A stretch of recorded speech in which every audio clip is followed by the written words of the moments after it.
Hey, Stitches, let me ask you something.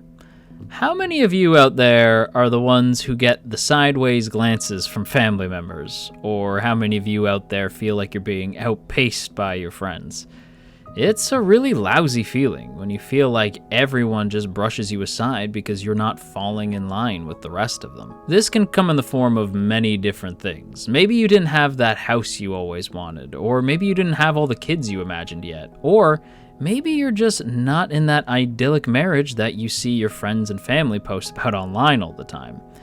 It can be really difficult to live up to those lofty expectations of society, family, or even friends. I don't know about you, but sometimes it really makes me want to pull my hair out. Well, if that's how you're feeling, then funny enough, I've got a WEBTOON recommendation for you.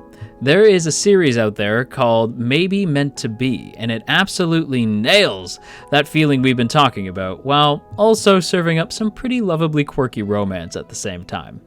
To talk a little bit about the story itself, though, it follows the life of 32-year-old freelancer Gia Han, who doesn't have any jobs lined up, meaning our girl starts the series unemployed and getting a lot of crap back at home. Right away, I absolutely love Gia.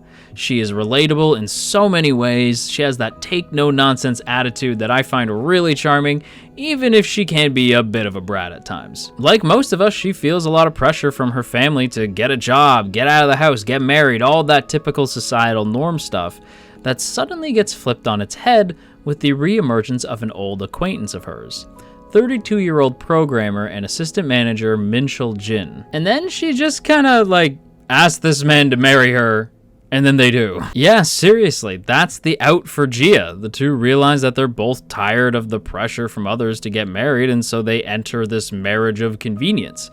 However, it's pretty clear that it's not always going to stay that way, as Gia tells us herself through narration that this contract relationship will bring them lots of tears and joy. From the honeymoon to their first night and morning together as a married couple, there's tons of adorable hijinks to warm even the iciest of hearts. And I really don't want to spoil too much of the journey for you guys, but I will say that the pairing of Gia and Minshul is the absolute sweetest. It is so freaking cute. They got that firecracker and strict boy energy that I absolutely love to see in a ship, and seeing them play off each other is both super fun and really wholesome at the same time. Having just started up in June of this year and currently sitting at 13 episodes, it's still a relatively new series and still has a lot of story left to go.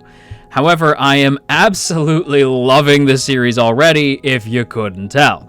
And I've just fallen head over heels for the series pretty much from the first few moments of episode 1. Maybe Meant to Be also comes to us from a duo team. The series is written by Honey Skeen and illustrated by Damcho. Also, just as a fun side note, somehow neither of these two have any kind of social media at all, which damn, does that ever sound nice. The story I've experienced so far is so insanely cute, and judging by what Honey Skeen has written about themselves on the series' main page, that definitely makes sense. I get the impression they've seen and read tons of rom-com type stories, and because of that, they're able to expertly weave together these moments of wholesome comedy and genuinely touching scenes of romance. Now, doing this is a difficult balancing act, but I really feel like Honey Skeen manages to pull it off flawlessly so far. I also need to take a minute to really praise Damcho's work on the art front as well. From funny scenes like this random panel that I still crack up at just looking at it, to more detailed scenes for moments of big emotional payoff. Damcho really infuses this world with a really wonderfully sweet aesthetic that just perfectly pairs with the story being told here. And so thanks to this absolute legendary duo, I cannot recommend this series enough if you're looking for a fluffy romantic comedy. It is an absolutely feel-good type of story that a lot of us need to read once in a while. So if you want to check out the series for yourself, you can do so by checking that link in the description to head on over to WEBTOON right now and read it for yourself. And hey, if you have any other series you'd like to recommend, or you want to share some thoughts on Maybe Meant to Be, go ahead and let me know in the comments below. And until next time, Stitches, keep your hearts big, your third eye open, and take good care of yourself. And I'll talk to you next time.